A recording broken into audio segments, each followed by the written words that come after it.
Alors, je suis vraiment heureux d'être des vôtres. L'affection dont témoigne Alex est vraiment partagée par Laurie et moi pour Alex et Suzanne. L'affection qui est mêlée de respect, un peu de jalousie aussi. Mais bon, on réglera ça dans la fin du temps quand on sera devant le Seigneur. Mais j'aime beaucoup le ministère que vous incarnez dans votre assemblée. Pour moi, c'est vraiment un honneur et un privilège d'être invité. Donc, merci beaucoup. Le temps de louange m'a aussi réconforté, encouragé. J'espère que vous réalisez tout le privilège qui est vôtre d'être dans cette assemblée. Et j'ai la joie d'aborder un thème. Il paraît que vous êtes dans le livre de Job. Et Job propose un certain nombre de méditations qui ne sont pas forcément très joyeuses. Je dis ça, peut-être je m'engage trop, mais mes dernières lectures me le rappellent. Et en discutant avec Alex, on a pensé que ce serait une bonne chose de parler de la résurrection. Alors, la bonne nouvelle, c'est que, évidemment, on va tous mourir. C'est pas forcément une bonne nouvelle, mais ce qui se passe ensuite est la bonne nouvelle. Et ça doit avoir quelque part un impact sur notre manière d'envisager la vie, parce qu'on n'a qu'une vie, elle est courte, elle est brève, elle est souvent parsemée de difficultés. Et bien sûr, les temps de pandémie ici nous le rappellent. Les difficultés, des épreuves, des tentations, parfois des regrets, parfois des situations très difficiles que l'on peut vivre. Mais notre vie n'est pas tout de la vie. Et j'aimerais commencer ce message en vous présentant Florence Chadwick. Florence Chadwick est une... alors je suis dans le mauvais sens, et ça va revenir dans le bon sens. Florence Chadwick est une nageuse qui a beaucoup d'expérience dans les nages à de longue distance. Ça devrait tomber en marche. La voici. Et ça a été une femme qui a battu des records. Elle est décédée en 1995. Et elle a été la première femme, à l'âge de 34 ans, à nager la distance qui sépare une petite île de Californie, l'île Catalina, à la côte californienne. 34 km à la nage. Moi, je fais beaucoup de natation, notamment dans ma baignoire, et quand je fais les deux côtés, je suis assez fatigué. Et elle fait des genres de courses comme celle-ci, enfin de nage comme celle-ci. Elle a traversé la Manche à 2 reprises à la nage. Je sais pas pourquoi, hein, parce que de toute façon, elle est revenue au même endroit. Mais la première fois qu'elle a fait cette tentative de traverser de l'île de Catalina à la côte californienne, les conditions étaient très difficiles, il y avait beaucoup de brouillard. Elle a nagé 15 heures et 55 minutes, entourée d'une équipe de soutien qui tirait sur des requins qui voulaient la dévorer. Et c'est authentique, hein. Et il y avait du brouillard, et elle était épuisée. Et elle arrivait à 800 mètres de la côte, et toute son équipe l'encourageait en disant « Mais termine, tu es bientôt arrivé, continue !» Et elle a demandé à son équipe de la sortir de l'eau, elle n'en pouvait plus. Elle est montée sur la barque, elle a vu la côte, et elle a ensuite dit à un journaliste « Si j'avais pu voir la côte, je pense que j'aurais pu terminer. » Bon, heureusement, une année plus tard, elle a repris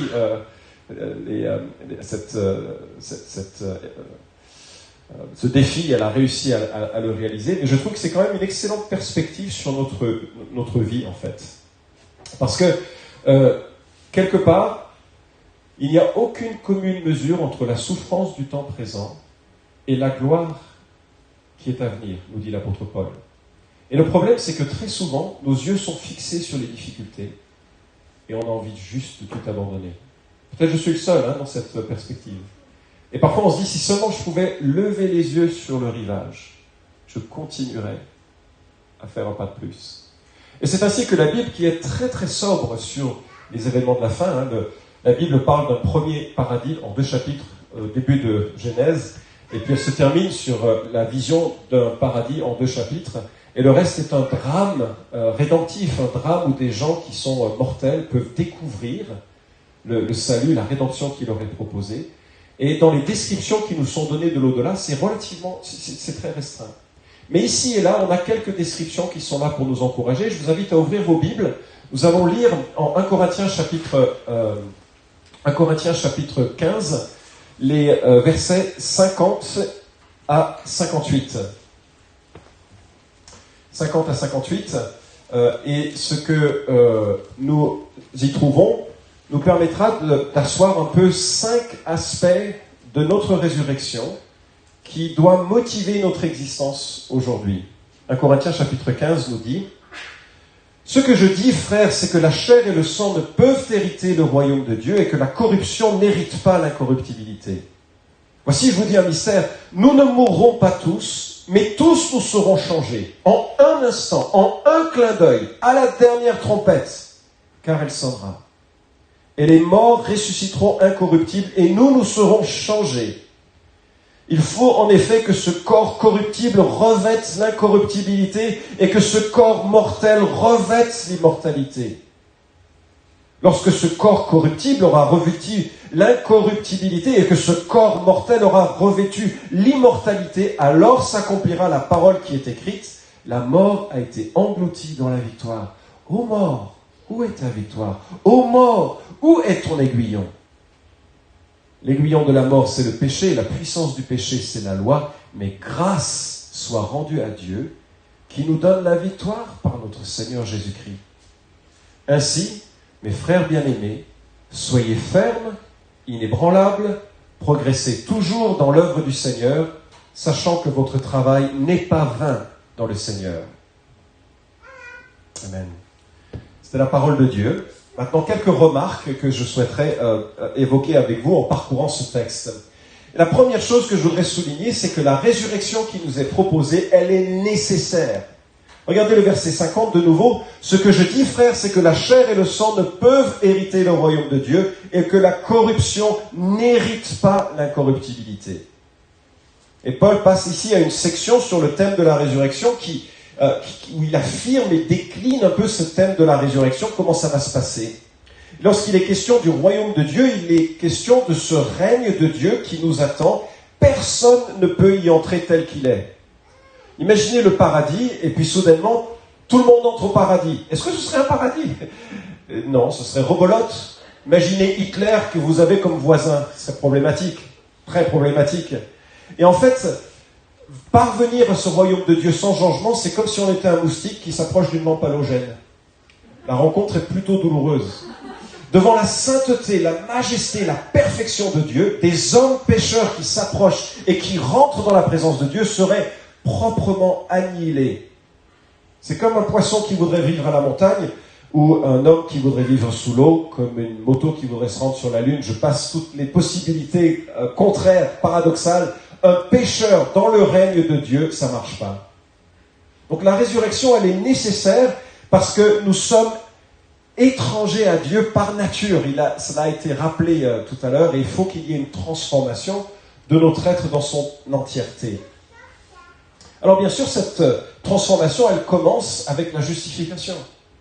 Dieu permet à des hommes et à des femmes d'être pardonnés. Ça, c'est ce qui m'a bouleversé. Je viens d'un milieu, je suis d'origine juive, dans un milieu qui était plutôt branché ésotérisme, et le christianisme était l'ennemi au moins pour deux de ces raisons.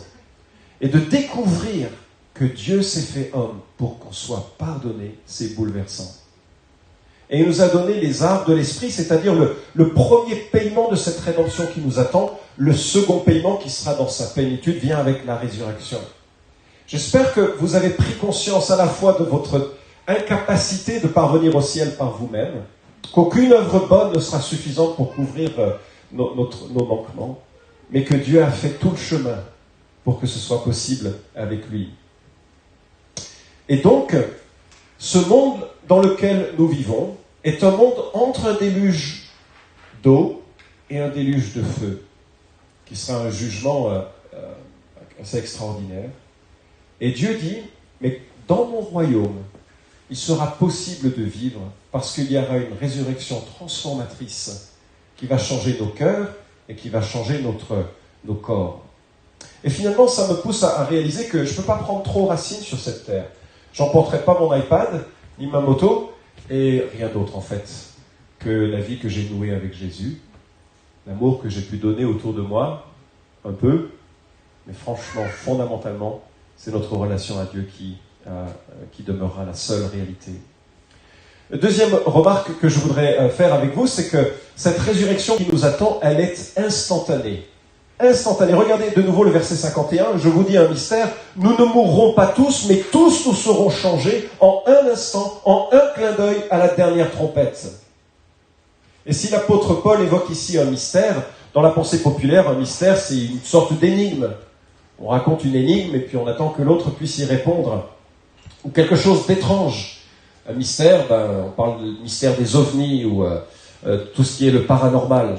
Ou bien parfois, dans la pensée populaire, c'est aussi la notion de secret. Mais dans le Nouveau Testament, c'est plutôt une révélation particulière d'une vérité qui était un peu voilée ou peu compréhensible dans l'Ancien Testament. Je vous donne un exemple.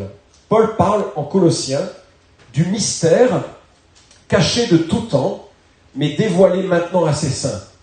Et on a envie de savoir, n'est-ce pas, c'est quoi ce mystère qui était caché de tout temps, mais qui maintenant est dévoilé? Écoutez bien, Christ en nous, l'espérance de la gloire. Alors, quand on se regarde les uns les autres, on n'a pas l'impression d'être glorieux, n'est-ce pas? Ça, c'est un mystère. C'est quelque chose qui est révélé. C'est pas immédiatement spontané. Mais quand vous regardez les uns les autres en tant que frères et sœurs en Christ, vous voyez la gloire d'un Dieu qui s'est incarné pour nous tisser à lui, afin que nous devenions participants de la nature divine. La liste de ces mystères est différente et on n'a pas le temps de les parcourir, mais il y en a un certain nombre dans le Nouveau Testament, comme ça, parsemés, qui montrent combien Dieu a une sorte de projet tactique pour renverser la malédiction initiale dont il a été question plus tôt pendant le culte, et pour faire en sorte qu'elle soit inversée glorieusement. Et justement, ce mystère, ici, il est évoqué en termes d'une résurrection qui interviendra de façon immédiate et instantanée.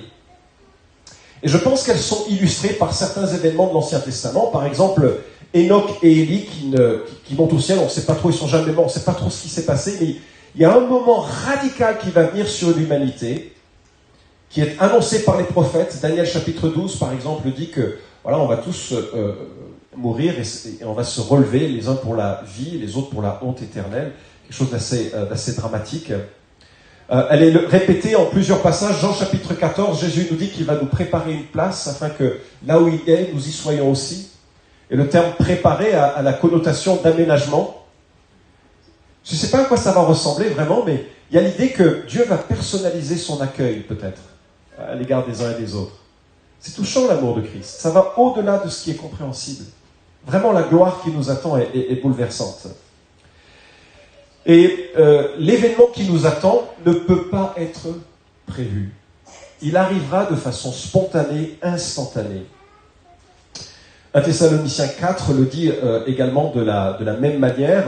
Voici ce que nous déclarons, hein, nous les vivants, restés pour l'avènement du Seigneur, nous ne devancerons pas ceux qui se sont endormis, un euphémisme pour parler de ceux qui sont morts, car le Seigneur lui-même a un signal donné, à la voix d'un archange, au son de la trompette de Dieu, descendra du ciel, et les morts en Christ ressusciteront en premier lieu. Ensuite, nous les vivants qui serons restés, nous serons enlevés ensemble avec eux dans les nuées, à la rencontre du Seigneur dans les airs, et ainsi nous serons toujours avec le Seigneur. Le retour du Christ, c'est un peu comme Noël quand on est enfant. Je ne sais pas si vous avez ces souvenirs. J'espère que vos souvenirs de Noël sont plus ou moins positifs. Certaines fois, les familles, c'est un peu compliqué, mais s'ils sont un peu positifs, il y a cette anticipation de Noël. On a tellement hâte que ça vienne et ça vient jamais. N'est-ce pas? Ça commence le 1er janvier, on commence à y réfléchir, et puis c'est long. Et c'est aussi long de faire du 1er janvier au 20 décembre que du 20 décembre au 25 décembre. Le retour de Christ, c'est un peu comme ça. C'est-à-dire que ça vient, mais alors, ça viendra. Peut-être avant la fin de ce culte. Peut-être avant la fin de l'année 2021. Mais quand ça viendra de façon radicale. On a deux descriptions temporelles qui nous sont livrées dans ce texte. Un instant, littéralement, en grec, atomos, c'est-à-dire ce qui ne peut pas être découpé davantage. Il n'y a pas de plus petite quantité temporelle qui existe. Un clin d'œil. Et je ne sais pas si vous avez essayé de mesurer le temps qu'il vous faut pour battre d'un œil. Ça va vous empêcher de dormir ce soir si vous y réfléchissez. Il y a combien de temps? Ah, non, pas plus. Ah, non, pas plus. Je n'ai pas encore réussi de compter. Chronomètre en main. L'idée, c'est que c'est d'une rapidité. Il y a même des gens qui ne savent vraiment pas quoi faire de leur temps. Ils ont essayé de calculer le temps que prend un rayon de lumière à traverser l'œil. Je ne sais pas pourquoi. C'est des théologiens un petit peu pointus du texte. Mais la grande idée qui nous est donnée, quelle que soit la durée, c'est que c'est super, super rapide. Une deuxième indication temporelle qui nous est donnée, c'est que ça aura lieu au moment de la dernière trompette. Alors, ça ne voudrait pas dire qu'on partira en musique, cette dernière trompette. La trompette n'est pas l'instrument le plus mélodieux qui soit, et c'est pas ça la grande idée. Dans la Bible, la trompette sert pour deux objectifs. Le premier, c'est pour convoquer le rassemblement du peuple de Dieu. Et on le trouve, par exemple, en Exode 19:16, ou bien lors de l'année du Jubilé, les trompettes devaient sonner avec l'éclat le jour du pardon, Yom Kippour, pour célébrer avec éclat la rédemption de tous, c'est Lévitique 25. Et puis il y a bien sûr les trompettes de Jéricho, etc.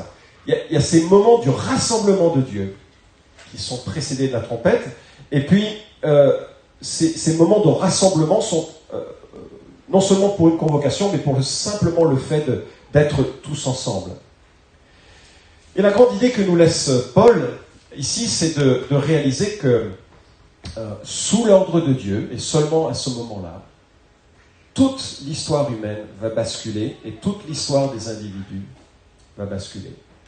Beaucoup d'encre ont coulé pour essayer d'identifier la nature de cette dernière trompette, et ce serait intéressant d'évoquer les différents scénarios, mais je ne pense pas que ce soit vraiment utile ce matin, et ça prendrait probablement trop de temps, mais encore une fois, l'idée qui nous est proposée n'est pas du tout une sorte de calendrier, mais juste de proposer une réalité.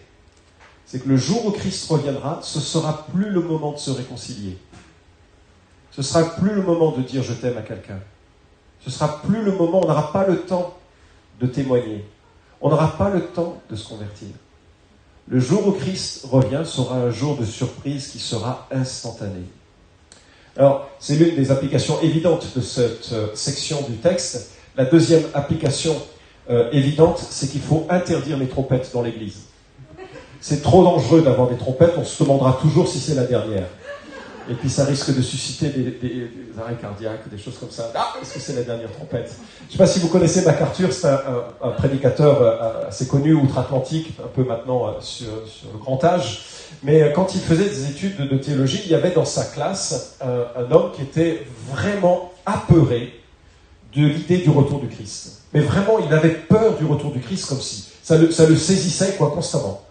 Alors avec ses copains, ils ont eu une super idée. Ils ont décidé pendant une nuit de mettre leur pyjama à l'intérieur de leur drap, avec les pantoufles sur le côté, de sortir tous de leur chambre, d'enregistrer le son d'une trompette et d'arriver dans sa chambre pendant qu'il dormait avec une cymbale.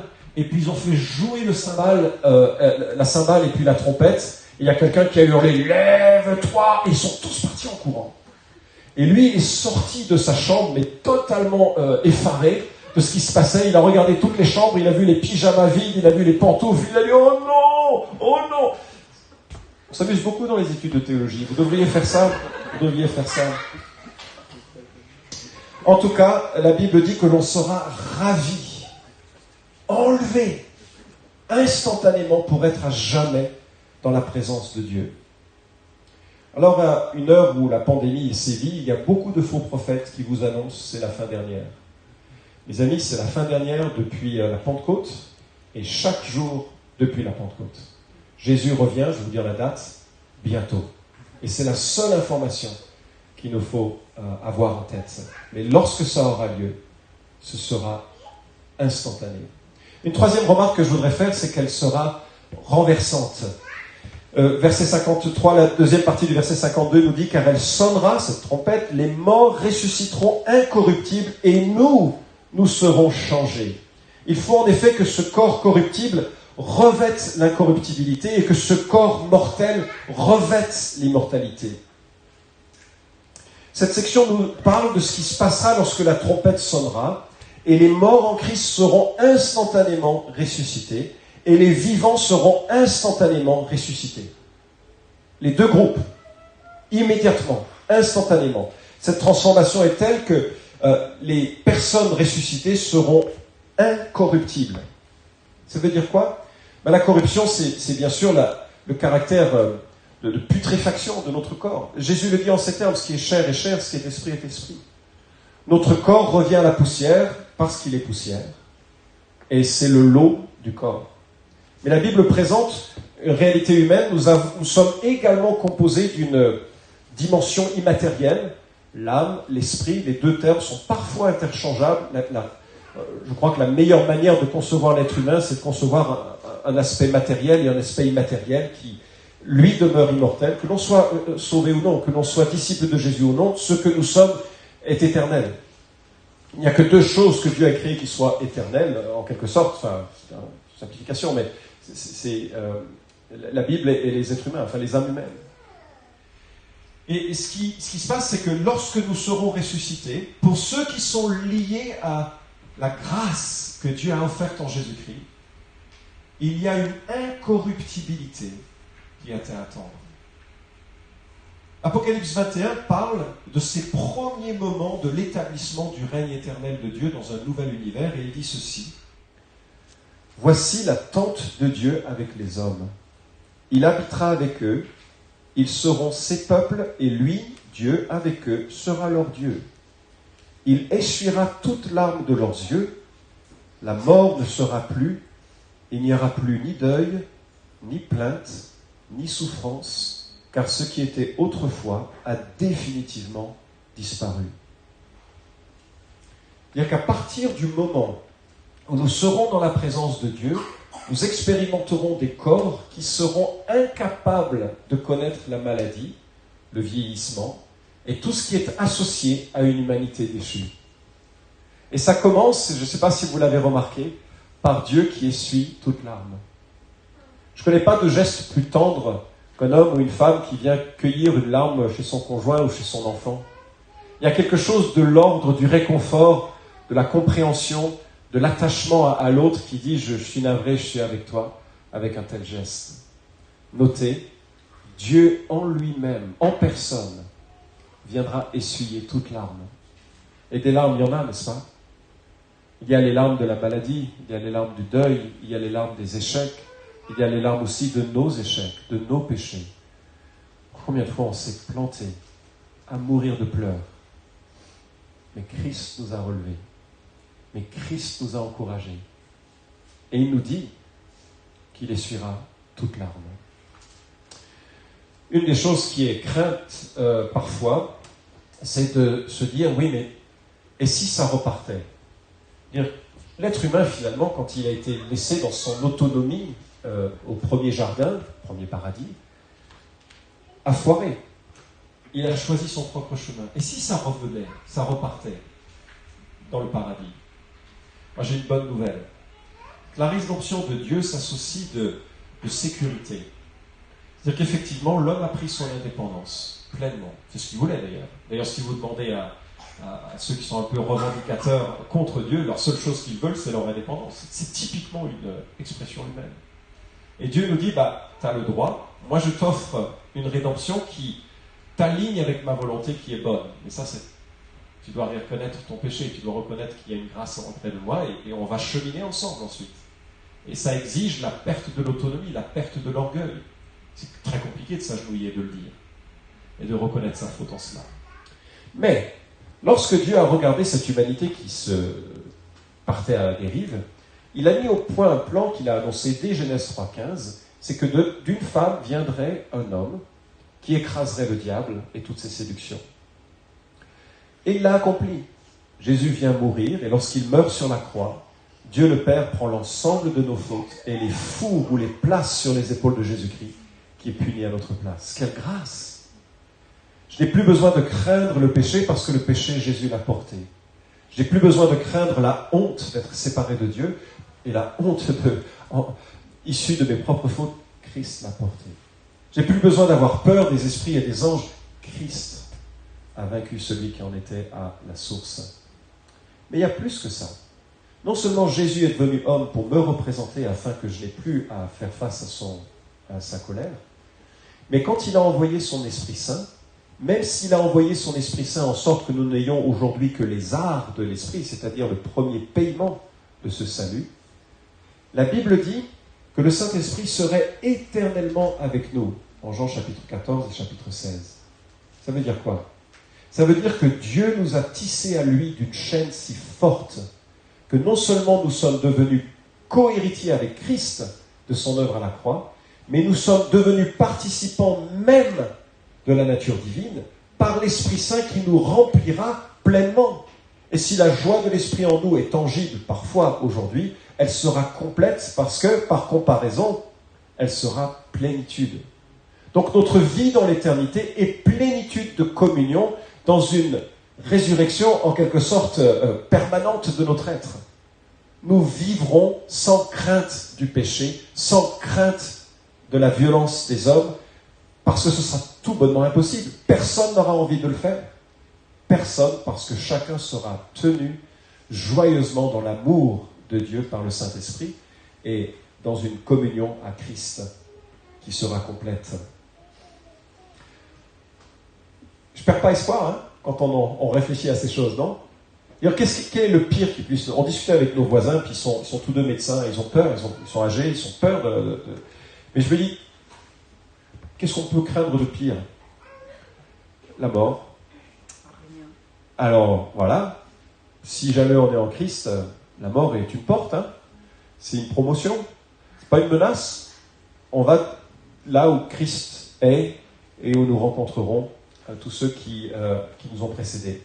Alors peut-être, parfois il y a souvent des questions, est-ce que je resterai moi-même? Ou un peu cette image que dans le ciel, nous serons un peu comme des gens avec des harpes sur des nuages, à chanter, un long culte.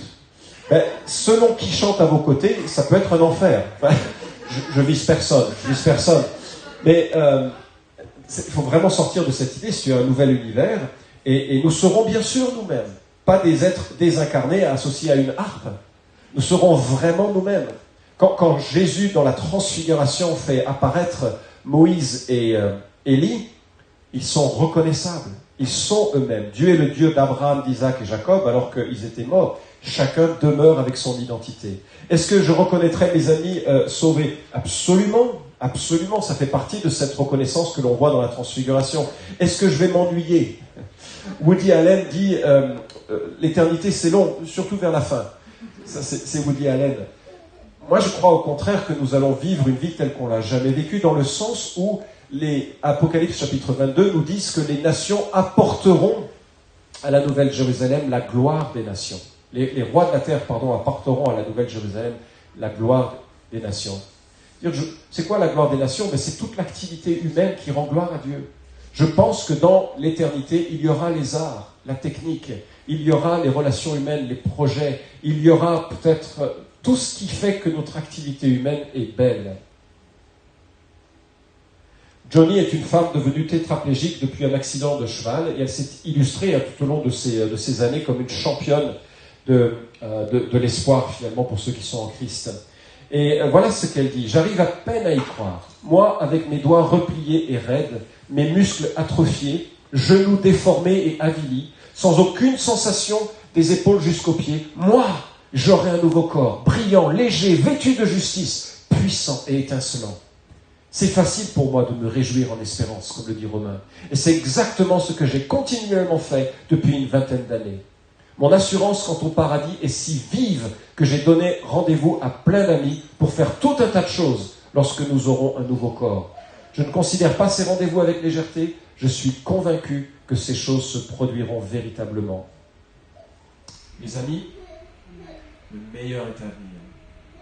Autre caractéristique, quatrième, je marche dans la grâce parce que Jésus a vaincu véritablement ce qui était à l'origine du péché. Lorsque ce corps corruptible aura revêtu l'incorruptibilité et que ce corps mortel aura revêtu l'immortalité, alors s'accomplira la parole qui est écrite. La mort a été engloutie dans la victoire. Face à la loi qui conduit à réaliser notre péché et qui nous pousse à la grâce, nous pouvons réaliser que Christ a pleinement vaincu tout ce qui avait introduit la mort. Vous savez, la mort aujourd'hui est considérée un peu comme une belle chose.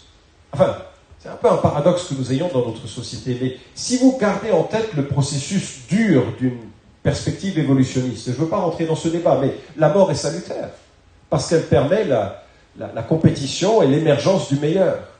La Bible n'en parle pas du tout comme la mort comme une victoire, telle que nous d'ailleurs on peut le voir. Lorsque nous sommes devant une tombe, on réalise l'horreur de la mort.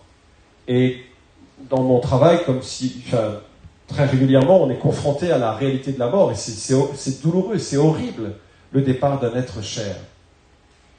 Mais voilà, Dieu a vaincu le péché qui est la source de la mort, et Dieu a vaincu la mort qui est la conséquence du péché. Christ est ressuscité. Il est vraiment ressuscité. Et un petit détail que je voudrais noter dans ce texte. Il est question du péché, et c'est au singulier. Pourquoi ? Parce qu'il n'y a qu'un seul péché qui condamne en enfer. Vous saviez ça ? C'est-à-dire, quand je regarde ma vie, quand je regarde mon passé, très honnêtement, je ne voudrais pas que ce soit branché sur cet écran. Je suis pécheur, par nature et par acte. Demandez à ma femme, elle le confirmera. Ouais. Demandez à mes collaborateurs, ils vous le confirmeront. Je le suis. J'ai honte, mais c'est comme ça, c'est la réalité. Les péchés me condamnent, mais ce n'est pas des péchés dont il est question, c'est du péché au singulier. C'est quoi le péché ? La Bible dit que Dieu a donné le Saint-Esprit qui va convaincre le monde de quoi ? De justice, de péché et de jugement.